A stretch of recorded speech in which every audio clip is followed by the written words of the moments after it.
So Iran and Israel are sworn enemies. It looks likely that Iran is on the cusp of attacking Israel. Why is it choosing to do that now, and in what form could such an attack look like?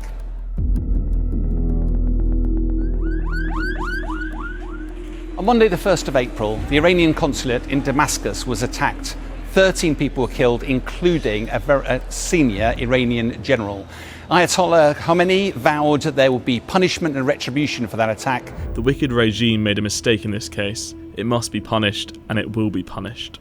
Now, Israel blames Iran for being behind, having a significant role in the attacks on the 7th of October. The US diplomatic efforts have been to try and calm tensions in the region. The problem is Iran will want to protect its reputation, particularly as a regional player, and will therefore be looking to take some form of retribution action.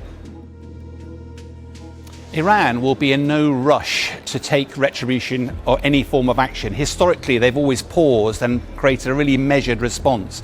The best example of that is back in 2020, when US forces killed Qasem Soleimani with a drone attack. Now, eventually, Iran responded with 12 ballistic missile attacks on 2 military bases in Iraq. But interestingly, they provided advance warning to the Americans to try to make sure that the Americans didn't suffer big casualties. In fact, nobody was killed, and therefore it avoided any risk of escalation. So what's likely to happen now is Iran's going to use its missiles, probably ballistic missiles or cruise missiles, to do a measured attack against a military or potentially government facility. The danger of this is that this plays into Israel's hands. Whoever hurts us, we hurt them. Israel wants to take on Hezbollah. Having sorted out Hamas, it always felt that it needed to deal with Hezbollah at some stage. If Iran attacks Israel, it provides them license to go ahead with that attack.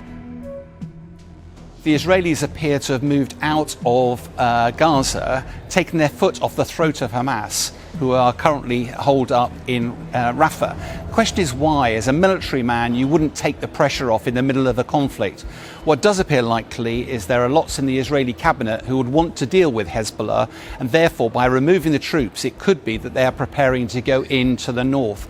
Now, President Biden has provided cast iron guarantees. Ironclad. Let me say it again, ironclad.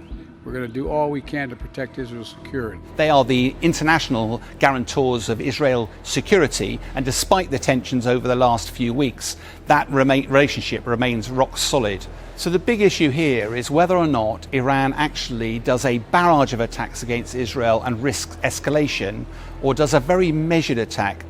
The reason I think they'll do a measured attack is because actually what Iran will want to preserve is its nuclear program. It will not want to give America or Israel any opportunity to target those. And ultimately, when it does have a nuclear capability, that will be the ultimate deterrent against further Israeli or American attacks.